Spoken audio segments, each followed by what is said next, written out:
Hello everyone, Flick here and welcome to another contrast paint video, and today we're going to be tackling this Tau Broadside, the spammy missile setup variety. Got a couple of these to do, and it's going to be an interesting experiment because this does have a lot of flat edges that contrast paint doesn't really, on paper, work well with. I don't think it's going to be as bad as something that's got really long flat edges like some of the bigger vehicles or flat tanks of like rhinos and whatnot. But I'm interested to see. It's still going to be a majority of contrast paint. Obviously a lot of it is going to be Blood Angels Red because these are going to be the Farsight Enclave colour scheme, with a little bit of Black Templar and a little bit of Ultramarine Blue for the rockets. Other than that, it's going to have a lot of just Lead Belcher Silver. Can't do silver metallic in contrast, so I'm going to be using a lot of that with some non-oil on top most likely. But yeah, majority of it is still going to be contrast. See how it looks. Might have a little bit of Apothecary White in there as well for the Tau Sept symbols, but we'll see. So without further ado, let's get started. Oh, forgot to mention, but as with everything else, this has been based in the Grey Seer spray paint. Let's get started.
So some drying time later. Let's just zoom out a little bit. This is the Blood Angels Red, mostly dry, just a little bit of dampness in some of the crevices. I've also just touched up some of the areas that are also going to receive a different contrast paint. Some areas are just going to have Lead Belcher applied straight to it, like the, whatever this is, the power pack at the back. Haven't bothered reapplying base to that because the silver it's strong enough to overwrite it anyway, so it wouldn't be visible. So the next step I'm going to do is use some contrast Black Templar on the fronts of the rockets and the back parts here. And then I was going to use Ultramarines Blue for the missile heads.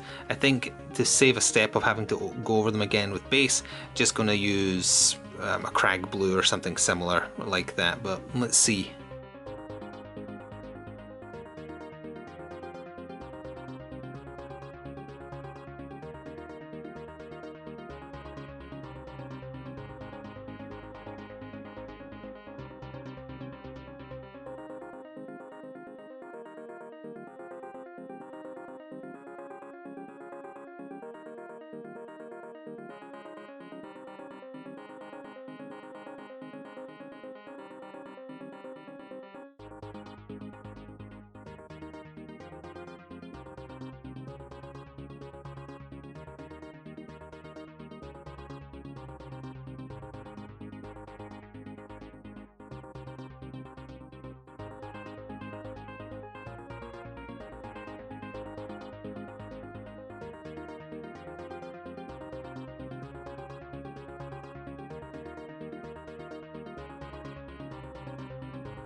So I've let the black parts dry a little bit now and also kind of tried to do the middle insignia, but those are still beyond me in terms of neatness. Also took some Balthazar gold to just some of the sections. I like making gold in the colour scheme I use for Tau. So really the only things that are left at this point is using lead belcher silver for all the metallic bits at the back of the armour here, the handles, the power pack, and then a blue or something in here as well to show the power.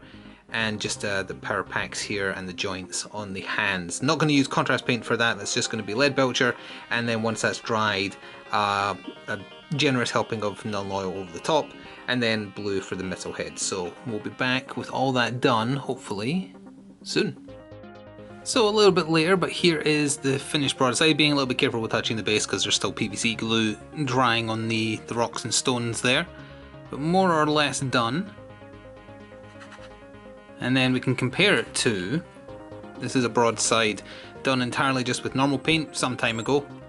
More or less the same finish, beyond the red being a little bit brighter because of the base being grey sear instead of Abaddon black, but pretty similar in terms of finished quality. So my own low standards, I guess you could say. It comes out more or less the same, but this one where the red was all in contrast, the red part of it looks better.